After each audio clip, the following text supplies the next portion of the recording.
Hey guys, welcome back to the channel. तो आज हम फिर आएंगे गाइस आपके एक नए डिमांड के साथ, एक नए क्वेश्चन के साथ, retirement of a partner SC Sharma book से। तो आज हम देखेंगे क्वेश्चन नंबर 35, जिसका अब तक में बहुत ज्यादा डिमांड आ रहा था इस क्वेश्चन को लेकर के। तो देखो यहाँ पे दो नए नए एडजस्टमेंट है जो कि आपको समझना बहुत इंपॉर्टेंट है। काफी अच्छा एडजस्टमेंट है यहाँ पे, आपको एग्जाम पॉइंट ऑफ व्यू से बहुत ही अच्छा है, क्योंकि यहाँ पे ऐसे भी पॉइंट्स रहते हैं एग्जाम में भी कि यहाँ पे कैसे एडजस्टमेंट हुआ, हमारे पार्टनर्स कैपिटल अकाउंट में क्या क्या एडजस्टमेंट हो रहे हैं, उसका क्या इफेक्ट पड़ेगा हमारे बैलेंस शीट पे, कुछ सारी चीजें यहाँ पे समझ लो। क्योंकि देखो यहाँ पे हमारा एडमिशन का केस जो होता है, पार्टनर्स कैपिटल अकाउंट में गुडविल का जो केस होता है ना, वो काफी डिफरेंट होता है हमारे रिटायरमेंट के केस में। ठीक है, तो दोनों के बीच में काफी डिफरेंट है। तो देखो यहाँ पे आप बेसिकली समझो कि पहले सबसे पहले मैं रिवैल्यूएशन अकाउंट बनाऊंगा, उसके बाद से ध्यान देना कि वहां पे हमारा जो पार्टनर्स कैपिटल अकाउंट है वहां पे हम क्या क्या नए चेंजेस करेंगे। ठीक है, तो चलो सबसे पहले हम देख लेते हैं अपना रिवैल्यूएशन अकाउंट। यहाँ पे देखो सबसे पहला पॉइंट दिया हुआ है, पहले देख लो हमारे तीन पार्टनर्स एक्स वाई जेड 3:2:1 में। उसके बाद यहाँ पे जेड जो है वो रिटायर हो जाएंगे। फिर यहाँ पे हम अपना रिवैल्यूएशन अकाउंट प्रिपेयर करेंगे। Create a provision for doubtful debts on debtors, मतलब डेटर्स पे हमारा प्रोविजन क्रिएट होगा 5% से। ठीक है, तो हम क्रिएट कर लेते हैं। तो हम टू साइड क्रिएट करते हैं तो कर लेंगे। तो यहाँ पे आ गया प्रोविजन फॉर बैड डेट्स। तो हमारा कितना डेटर्स है यहाँ पे देख लो, 2 लाख का 5% कितना हो गया 10,000। ठीक है, तो 10,000 हम यहाँ लिख लेंगे। उसके बाद stock is over valued by 10,000 and land and building is under value by 70,000। ठीक है, अगर आपका कोई भी एसेट ओवर वैल्यू है तो आप उसको क्या करोगे, टू साइड लिखोगे, और अंडर वैल्यूड है तो बाई साइड लिखोगे। ठीक है, हमेशा देखना, ये एसेट के केस में मैं बता रहा हूं। ठीक, चलो तो यहां पे सबसे पहले लिख लेते हैं टू स्टॉक, कितना हो गया 10,000, और यहाँ पे बाई कौन सा एसेट था हमारा, यहाँ पे लैंड एंड बिल्डिंग। तो लैंड एंड बिल्डिंग हमारा यहाँ पे आप लिख लेंगे 70,000 दिया हुआ, तो 70,000 से हम कर लेंगे। ठीक है, फिर यहाँ पे आप लिख लो 70,000 इधर आ गया, उसके बाद इधर भी लिख लो 70,000 इधर आ गया, और हमारा यहाँ पे प्रॉफिट आ गया कितना 50,000। तो आप इस 50,000 को बांट सकते हो हमारी तीनों पार्टनर्स के बीच। ठीक है, भले ही हमारे पार्टनर्स रिटायर हो रहे हैं, मगर ओल्ड पार्टनर्स मतलब कि हमारे जो कंटिन्यूइंग पार्टनर थे उस समय तक रिवैल्यूएशन अकाउंट तक, तो हमारे तीनों पार्टनर्स थे ना। उसके बाद तो हमारे पार्टनर्स कैपिटल बनाओगे, फिर बैलेंस शीट बनाओगे, वहां पे हमारा पार्टनर रिटायर होगा। ठीक है, बट यहाँ पे तीनों पार्टनर्स को बांटोगे उनके रेशियो में 3:2:1 में। तो चलो अब देखते हैं पार्टनर्स कैपिटल अकाउंट। यहाँ सबसे पहले हम अपने बैलेंस शीट से पार्टनर्स का एडजस्टेड कैपिटल लेके जाएंगे, जो हमें एडजस्ट करना है। ठीक है, वो वाला कैपिटल लेके जाएंगे, और यहाँ पे हम जो हमारे पॉइंट नंबर 4 और पॉइंट नंबर 5 अब उसको यूज करेंगे। कैसे, देखो सबसे पहले अपना हम लिख लेते हैं by balance BD 3 lakh, 2 lakh और यहाँ पे 1 लाख।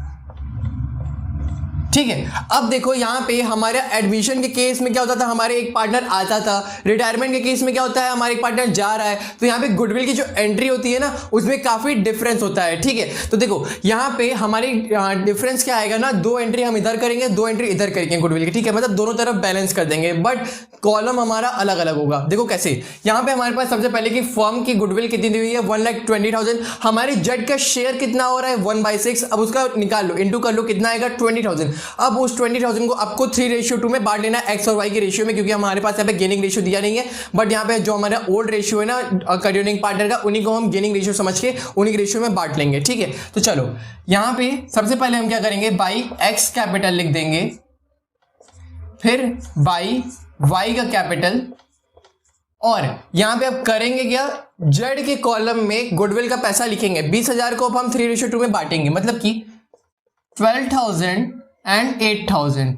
अब देखिए यहाँ पे पॉइंट नंबर 4 पढ़िएगा, x and y decide to pay the entire profit on revaluation to z, they also decide to pay the whole balance of general reserve to z. मतलब कि जेड को प्रॉफिट ऑन रिवैल्यूएशन अकाउंट का पैसा, साथ ही साथ general reserve का पैसा, दोनों किसको देंगे, जेड को। ठीक है, जेड को मिलेगा पूरा पैसा, इनको यहाँ पे एक्स और वाई को कुछ नहीं मिलने वाला। ठीक है, तो यहाँ पे आप लिख लो by profit on revaluation account कितना दिया हुआ था 50,000, तो 50,000 यहाँ लिख लो।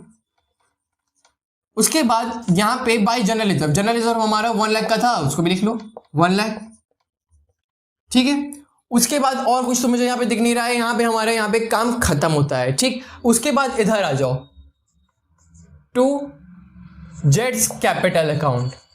तो यहाँ पे जो शेयर था ना गुडविल का, बस वही चीज यहाँ लिख दोगे। ये देखो 12,000 इधर, 8,000 इसका, तो किसका था, एक्स का और वाई का, तो 12,000 और 8,000 यहाँ पे लिख लो, ठीक है। उसके बाद यहाँ पे बैलेंसिंग फिगर निकालना है हमको, ठीक है। फिर फिफ्थ वाला पॉइंट अब मैं बताऊंगा, ठीक है। पहले ऐड कर लो, कितना आएगा, 3 लाख, यहाँ पे कुछ नहीं दिया हुआ था, 2 लाख इधर आ गया। उसके बाद अब यहाँ ऐड कर लो 12, 8, 20 और 70, मतलब कितना आ गया, 2,70,000, ठीक। अब क्या करेंगे, यहां से हम बैलेंस फिगर निकालेंगे, सिर्फ एक्स और वाई के निकालेंगे पहले, ठीक है। तो यहाँ पे निकालोगे कितना आएगा हमारा, 2,88,000, और इससे निकाल लो तो कितना आ जाएगा हमारा, 1,92,000। यहां पे डैश करके अभी छोड़ देंगे। फिर देखेंगे लास्ट वाला पॉइंट, ध्यान से पढ़ना। They also decide to pay the entire sum due to Z in cash. Payment तो हम कैश में करेंगे, बट यहां पे कह रहा है through it is to be transfer to his loan account as per term of the deed. मतलब पार्टनरशिप डीड में लिखा था कि हम पेमेंट तो कैश में करेंगे, बट यहां पे हम जब बैलेंस शीट बनाएंगे, वहां पे बैलेंस शीट के केस में हम जेड का लोन अकाउंट में लिखेंगे। मतलब वहां पे एज ए कैपिटल नहीं लिखेंगे, यहाँ पे सीधे लोन में लिखेंगे, मगर पेमेंट करेंगे जरूर वहां पे, ठीक है। तो मैं बैलेंस शीट में बताऊंगा कैसे करेंगे, बट यहाँ पे पहले देख लेते हैं क्या करेंगे। यहाँ पे आप सीधा काम करोगे, टू कैश लिख के यहाँ पे छोड़ देना, और यहाँ पे इनका कॉलम में लिख लेना 2,70,000। बस हमारा काम यहाँ पे पूरा हो गया। इसके बाद यहाँ पे आप बैलेंसिंग फिगर निकालना हो तो यहाँ लिख लो 3 लाख, 2 लाख एंड 2,70,000। यहाँ पे हमारा काम खत्म होता है पार्टनर्स कैपिटल अकाउंट का। अगर अभी भी नहीं समझ में आया हो तो कमेंट सेक्शन में जरूर बताना, अगर समझ में आ गया हो तो कमेंट सेक्शन में जरूर से यस लिखना, ठीक है। तो अब देखते हैं बैलेंस शीट। तो बैलेंस शीट में अब हम अपने कंटिन्यूइंग पार्टनर का एडजस्टेड कैपिटल लेके जाएंगे, ठीक है, एक्स और वाई का। चलो एक्स का और वाई का कैपिटल लेके चलते हैं। तो 2,88,000 इनका दिया हुआ था और 1,92,000 इनका हमारे पास था, ठीक है। साथ ही साथ अब बैलेंस शीट में देखते हैं, ठीक है। जनरल रिजर्व हमने पूरा जेड को दे दिया। अब देखो यहाँ पे क्रेडिटर्स को अब हम क्रेडिटर जितने हैं उतना सेम पेमेंट करेंगे, ठीक है। मतलब कि पूरा लिखेंगे यहीं पे, ठीक। मतलब इसमें कोई चेंज नहीं आया, रिवैल्यूएशन में कोई भी फर्क नहीं आया था यहाँ पे, ठीक है। तो क्रेडिटर्स हमारे कितने दिए हुए थे यहाँ पे, 1,50,000 के, तो 1,50,000 हमने लिख दिया। अब साथ ही साथ अब यहाँ आप सभी ध्यान दीजिए, पॉइंट नंबर हमारा फिफ्थ वाला, ठीक है। तो they also decide to pay the entire sum due to Z in cash through it is to be transfer to his loan account as per term of the deed. मतलब partnership deed में कहा गया था उस समय पे, अगर ये हमारे जेड जब भी हम उस समय पे लिखा गया होगा कि जब भी हमारे कोई भी पार्टनर रिटायर होंगे तो उनका पेमेंट हम कैश से जरूर करेंगे, पर अपने बैलेंस शीट में लिखेंगे क्या कि इनका loan account as a loan account लिखेंगे, बट कैश से माइनस जरूर करेंगे। बट इस समय पर इनका क्या लिखेंगे, हमारा लोन अकाउंट, जेड का लोन अकाउंट, ठीक है। देखो यहां पे जब लिखोगे आप लोन अकाउंट जेड का तो कितना लिखोगे, 2,70,000 पूरा, ठीक है। बट यहां पे जब आप पेमेंट कर रहे हो, कैश कितना अमाउंट दिया हुआ था, 2,80,000, तो 2,80,000 में से आप 2,70,000 माइनस कर लोगे। और मुझे पता है कि आप सभी यहीं पे फंस रहोगे कि कैसे इसका एडजस्टमेंट करना है। आपको ये 2 पॉइंट लास्ट का समझ नहीं आ रहा होगा। अगर समझ में आ गया तो कमेंट सेक्शन में यस जरूर लिखना, ठीक है। और साथ ही साथ थोड़ा सा अप्रिशिएट कर दिया करो यार हम सभी को, कि थोड़ा सा मोटिवेशन मुझे भी मिले। एक वीडियो लाइक कर दिया करो और शेयर कर दिया करो अपने फ्रेंड के साथ, कि मुझे भी थोड़ी थोड़ी मोटिवेशन मिलती है आप सभी के लिए वीडियो बनाने में, ठीक है। तो चलो, तो यहाँ पे 10,000 हम लिख लेते हैं। उसके बाद जितने एसेट है उनको जितना भी रिवैल्यूएट हुआ इनका वैल्यू सब लिख देंगे, ठीक है। तो यहाँ पे हमारा डेटर्स हमारे प्रोविजन क्रिएट हुए थे 10,000 के, तो उसको माइनस करेंगे, ठीक है। डेटर्स हमारे 2 लाख के थे, इसमें से प्रोविजन आप माइनस कर लो 10,000 के, ठीक। तो 1,90,000 आ गया। उसके बाद अब आगे देखो, स्टॉक की वैल्यू हमारी 10,000 से क्या हो गई थी, घट गई थी, ठीक। तो स्टॉक लिख लो, स्टॉक की वैल्यू यहाँ पे हमारी हो गई 1,20,000, ठीक है। उसके बाद फर्नीचर में कोई चेंज नहीं था, ठीक है। तो फर्नीचर पूरा लिख देंगे 60,000।